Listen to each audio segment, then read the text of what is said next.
Okay, let's put some of the chords that we have learned to use. What we're going to do here is we're going to do a very basic version of Amazing Grace. This tune here, we're going to use 3 chords. We're going to use the G chord. So that's our G major chord. We're going to use our C major chord.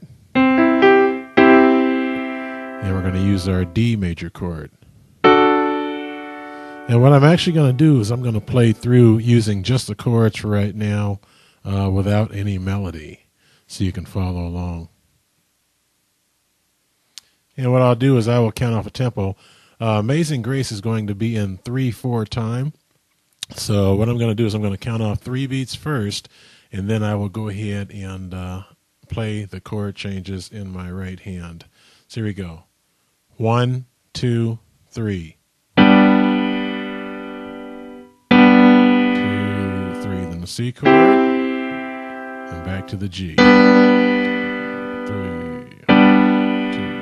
3, 2, to the D chord, 2, 3, 2, 3, then G chord, 2, 3 again, 2, 3 to the C chord, back to the G chord, 2, 3 G chord again, into the D chord, and back to the G chord, then one more G. Okay, so this one uses some very basic chords, at least the first way that we're going to play it. We're going to play it again, but the second way that we play it, I'm going to actually show you how to insert the augmented and the diminished chords into that and some minor chords to make it sound a lot more interesting.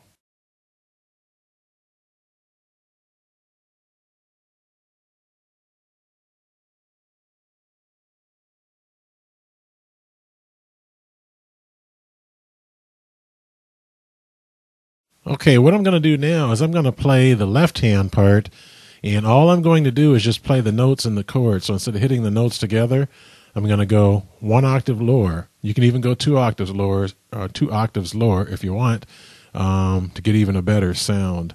I'm going to play a bass line in my left hand. So before we played the chords with the right hand, we're right here, and we're going to play the left hand down here.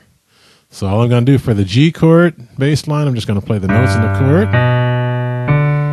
C chord bass line, same thing, notes in the chord. D chord bass line, same thing, notes in the chord. And all I'm going to do is just play that through Amazing Grace. So here we go. 1, 2, 3. C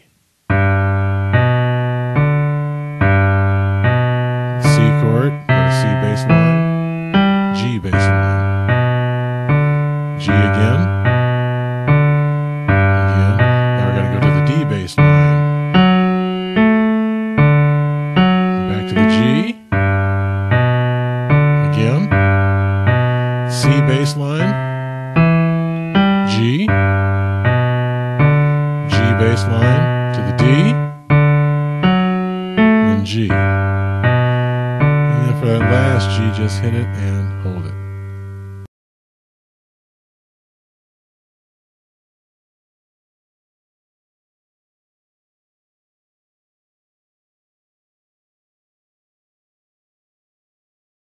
Let's go ahead and put the 2 hands together. So all I'm going to do is I'm going to play the chord in the right hand and the bass line in the left hand. Remember, this is in 3/4 times. There's only 3 beats to each measure.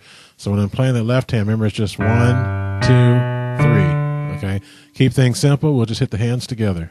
So here we go. 1, 2, 3.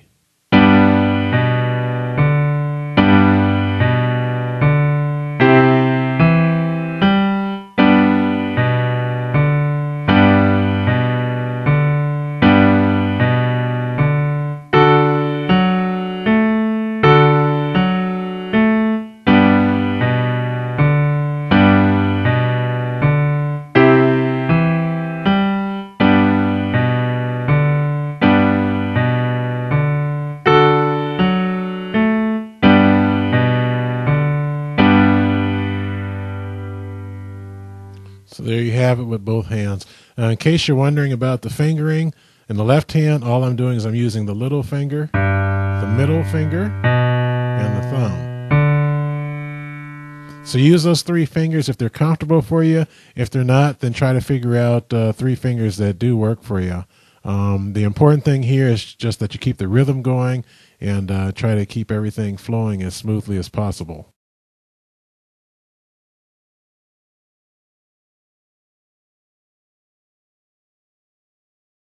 Before we learn the melody for Amazing Grace, it's important that we dissect what's going on so you can follow along.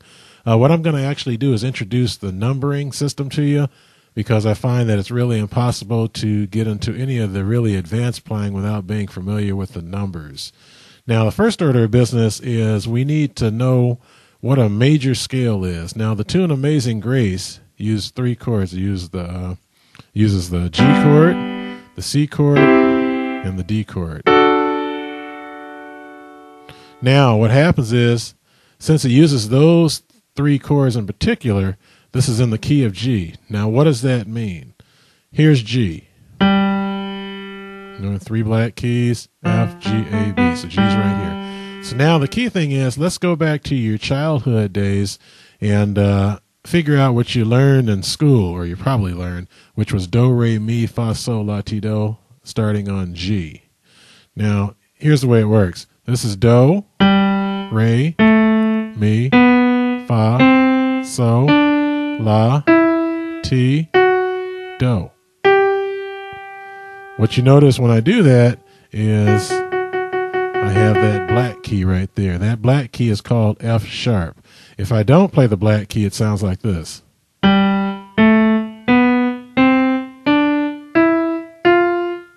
So it doesn't sound quite right. So anyway, let me do that. Do, re, mi, fa, sol, la, ti, do, starting on G. So it's do, re, mi, fa, sol, la, ti, do. Next, let's number those tones. So we're going to number those tones from 1 all the way to 8. So 1, 2, 3, 4, 5, 6, 7. And this is actually, technically it's number 1, but if we keep going higher, it could be number 8. Okay, but what I like to do for right now is just refer to that as number 1. So again, this is 1, 2, 3, 4, 5, 6, 7, and then 1. Or if you keep going higher, number 8. Now what you'll notice in the key of G, when I form the G chord, the G chord is formed on the first note of the scale. So therefore, it's called the 1 chord. So the 1 chord in the key of G is the G chord. We count up again. This is 1, 2, 3, 4. The C chord in the key of G starts on the 4th tone. So therefore, it's called the 4 chord. The D chord starts on the 5th tone of the G scale. So therefore, it's called the 5 chord. Now, when we refer to chords by their number names, then we use Roman numerals. So the chord refers to the position, or the number refers to the position that the chord is in the scale. So when we play Amazing Grace, we use 3 chords in our very basic version. We use the 1 chord, we use the 4 chord, and we use the 5 chord. So that's going to be important to know. Also, when we start learning the melodies, we'll actually use the numbers to learn the melodies, because it makes things a lot easier, and plus it makes a lot more sense.